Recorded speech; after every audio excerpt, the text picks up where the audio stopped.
Hamas की Israel को खुली धमकी।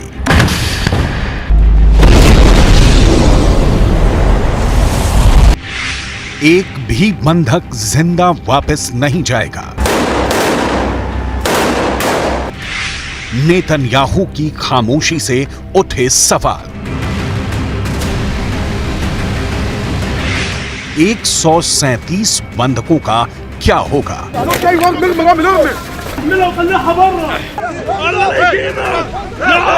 क्या इजरायल उन्हें हमास के हाथों मरने के लिए छोड़ देगा या हमास की मांगें मान लेगा? हमास के प्रवक्ता अबू उबैदा ने इंटरव्यू में कहा, ना तो फांसीवादी दुश्मन और उसका अहंकारी नेतृत्व, ना ही उसके समर्थक बिना किसी आदान प्रदान या बातचीत व मांगों को पूरा किए बगैर अपने कैदियों को जिंदा ले जा सकते हैं, ना ही वो जाने देगा। हमारे पास हर मोहल्ले, सड़क और गली में इस बर्बर कब्जे वालों से लड़ने के अलावा कोई विकल्प नहीं है। दुश्मन के विनाश का मकसद हमारे प्रतिरोध की ताकत को तोड़ना है, लेकिन हम अपनी भूमि पर एक पवित्र युद्ध लड़ रहे हैं। हमास की मांगे मानना इजरायल के लिए आसान नहीं है, लेकिन मुश्किल यह है कि इजरायल बंधकों को मरने के लिए छोड़ देता है तो फिर विश्व बिरादरी के आगे उसकी नाक कट जाएगी। मतलब इजरायल के प्रधानमंत्री बेंजामिन नेतन्याहू के आगे कुआं है और पीछे खाई। अगर हमास की बात मानते हैं तो उन्हें तत्काल युद्ध विराम घोषित करना होगा, जो इजरायल नहीं चाहता, और बंधकों को उनके हाल पर छोड़ देते हैं तो इजरायल की जनता उन्हें माफ नहीं करेगी। सवाल है, फिर नेतन्याहू आगे क्या करने जा रहे हैं? इसकी डिटेल आपको आगे दिखाएंगे कि नेतन्याहू के पास बंधकों को छुड़ाने का प्लान क्या है। उससे पहले हमास की उन मांगों की लिस्ट देख लेते हैं जिसे पूरा नहीं करने की सूरत में हमास ने सारे बंधकों को मौत के घाट उतार देने की धमकी दी है। पहली मांग, इजरायल को तत्काल सीज फायर की घोषणा करनी होगी। दूसरी मांग, इजरायल को गाजा पट्टी तक आने वाली ईंधन की लाइनों को फिर से बहाल करना पड़ेगा। तीसरी मांग, बंधकों की रिहाई के बदले इजरायली जेलों में कैद फिलिस्तीनी कैदियों को रिहा करना होगा। इजरायल डील करने में यकीन नहीं रखता, वो ऐसी सौदेबाजी को हथियारों से तय करता है, हमले से तय करता है।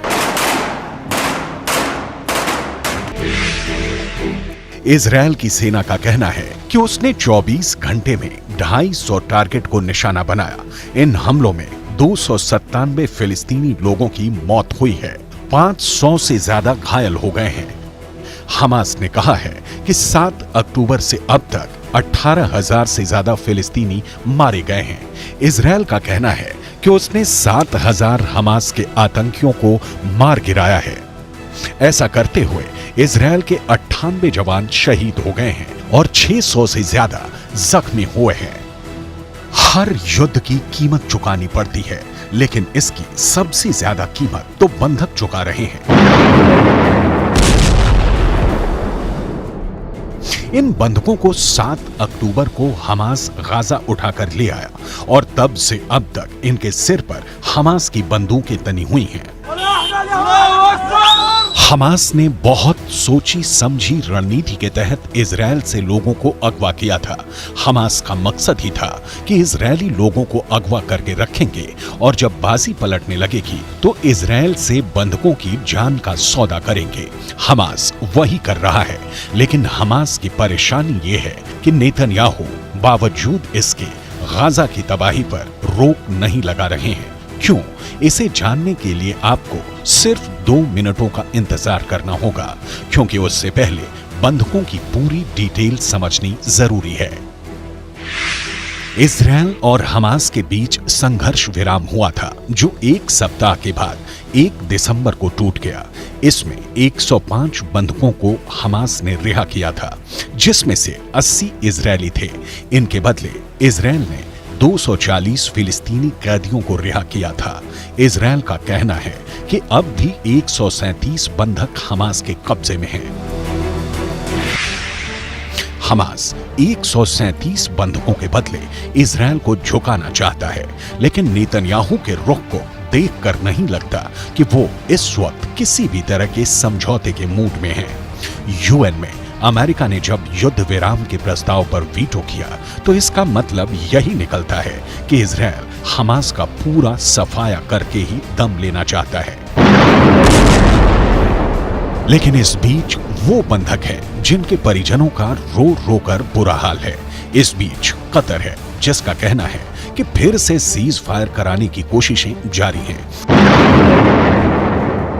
लेकिन दूसरी ओर कतर ही कह रहा है कि इजरायल की बमबारी सक्सेसफुल रिजल्ट देने में बड़ी अड़चन है।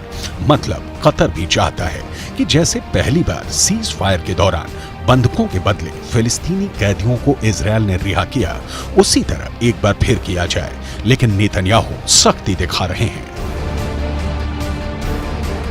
क्योंकि गाजा के पूरी तरह तबाह होने में अब महीनों या साल नहीं लगने वाले।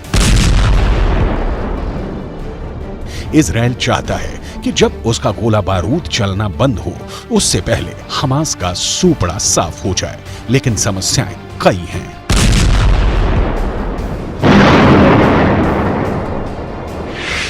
हमास ही नहीं, इजरायली सैनिकों को एक और से जंग लड़नी पड़ रही है और ये जंग है सैनिकों की बीमारी। इसके अलावा यमन के हूती हैं जिनका हमला रुक ही नहीं रहा।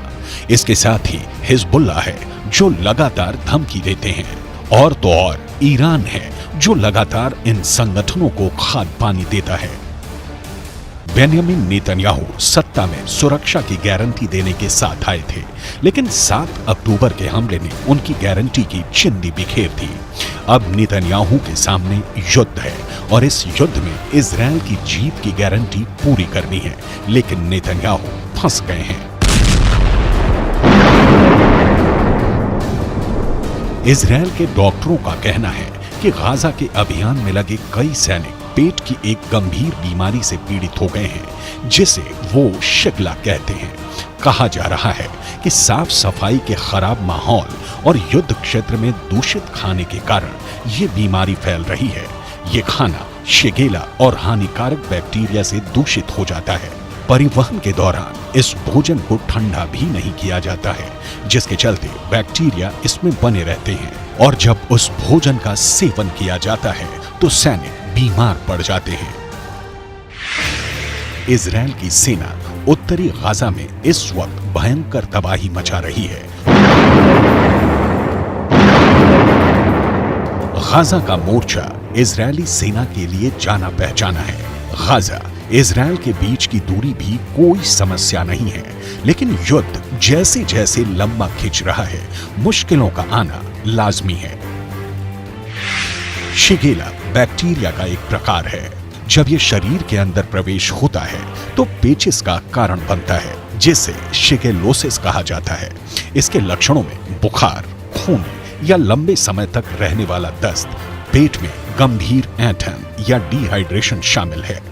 अगर इस बीमारी का समय से इलाज ना हो तो मरीज की जान भी जा सकती है।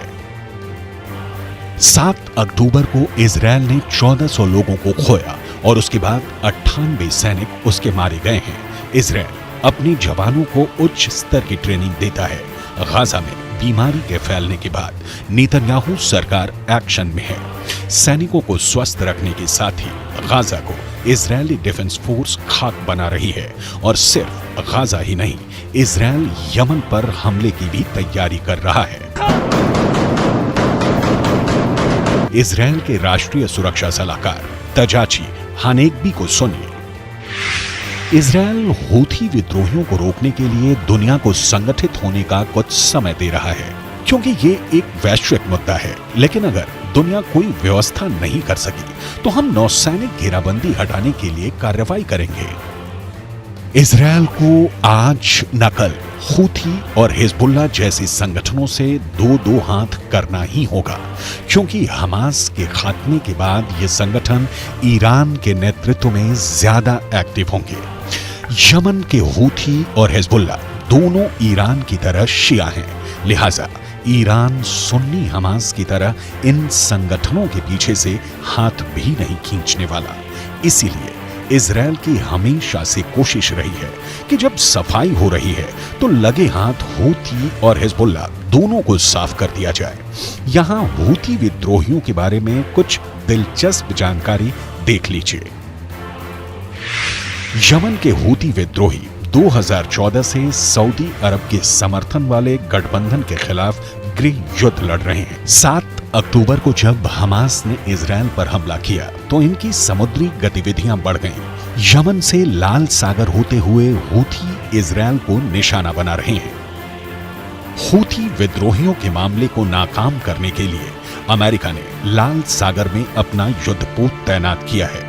बावजूद इसके हूथी हमले नहीं रोक रहे, लिहाजा नेतन्याहू इनका परमानेंट उपाय तलाशने में जुट गए हैं।